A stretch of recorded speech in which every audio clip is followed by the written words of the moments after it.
पितृ पक्ष में भूल कर भी ना खाएं यह 5 चीजें, वरना पितर हो जाएंगे नाराज।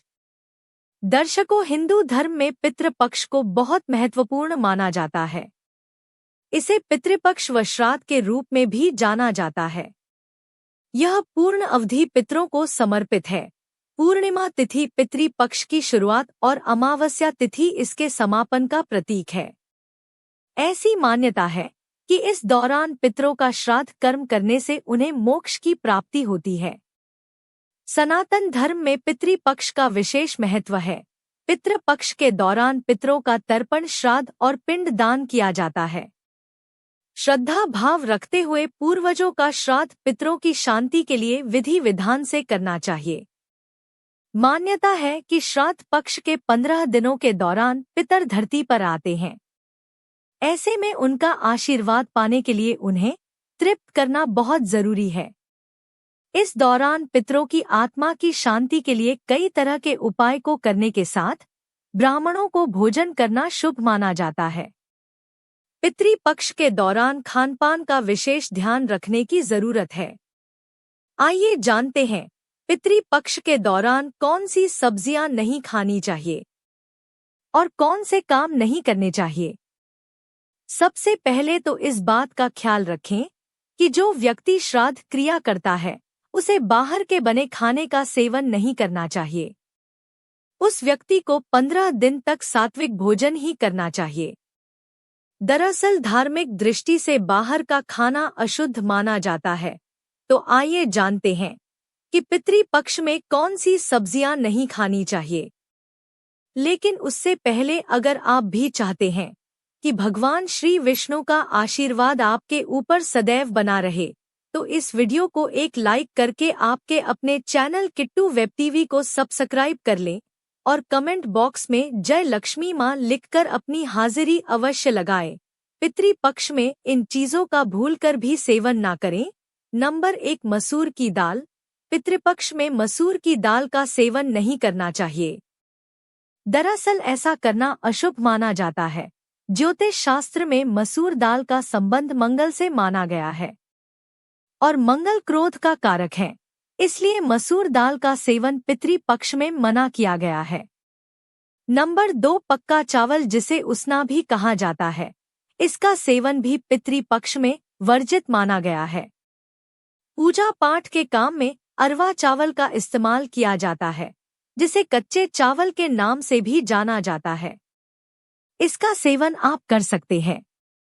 नंबर 3, मूली और गाजर। शास्त्रों के अनुसार इस दौरान मूली और गाजर का सेवन नहीं करना चाहिए। दरअसल मूली और गाजर को अशुद्ध माना जाता है। पूजा पाठ में इनका इस्तेमाल भी वर्जित है। दरअसल इस सब्जियों का संबंध राहु से होता है। नंबर 4, अरबी। शास्त्रों में अरबी का सेवन भी पितृपक्ष में वर्जित माना गया है, इसलिए इस दौरान अरबी और करेला को सेवन भूलकर भी ना करें, वरना आपके पितर आपसे नाराज हो सकते हैं। नंबर 5, दूध। पितृपक्ष में दूध का सेवन नहीं करना चाहिए। हालांकि आप जिस दिन पितरों की तिथि है उस दिन उनके नाम का खीर बना सकते हैं। दरअसल खीर को पितरों का भोजन माना गया है, इसलिए खीर का सेवन आप कर सकते हैं। नंबर 6, लोहे के बर्तन। भूलकर भी पितृपक्ष के दौरान किचन में लोहे के बर्तन का इस्तेमाल भूलकर भी नहीं करना चाहिए। इस दौरान लोहे के बर्तन में खाना नहीं बनाना चाहिए। धार्मिक मान्यताओं के अनुसार पितृपक्ष में लोहे के बर्तन में खाना बनाने से पितर नाराज हो जाते हैं। दरअसल पितृपक्ष के दौरान पितर लोहे के बर्तन में खाना बनाने से तृप्त नहीं हो पाते हैं। यही वजह है कि इस दौरान लोहे के बर्तन का इस्तेमाल ना करें, इससे उनकी आत्मा को शांति नहीं मिलती है। नंबर 7, श्राद्ध के दौरान तर्पण के लिए काले तिल का प्रयोग किया जाता है।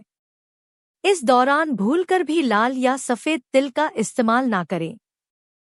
नंबर 8, पितृपक्ष के दौरान मांगलिक कार्य नहीं करने चाहिए, जैसे विवाह, गृह प्रवेश, दुकान का मुहूर्त आदि। इस तरह के मांगलिक कार्य नहीं करने चाहिए। साथ ही इस समय में कोई भी नया सामान भी नहीं खरीदना चाहिए। नंबर 9, पितृपक्ष में किसी से भी झूठ नहीं बोलना चाहिए। इसके अलावा किसी को अपशब्द नहीं कहना चाहिए, किसी के साथ छल कपट करना, इस तरह के कार्य नहीं करने चाहिए। ऐसा करने से पितृ नाराज हो जाते हैं। साथ ही पितृ पक्ष के दिनों में ब्रह्मचर्य का पालन करना चाहिए। नंबर 10, पितृ पक्ष में आपके दरवाजे पर यदि कोई जानवर या साधु आता है तो उनका अपमान ना करें। इन लोगों का अपमान करने से आपके पितर आपसे नाराज हो सकते हैं। साथ ही घर की चौखट पर यदि कोई गाय, कुत्ता, भिखारी आता है तो उनका अपमान भी ना करें।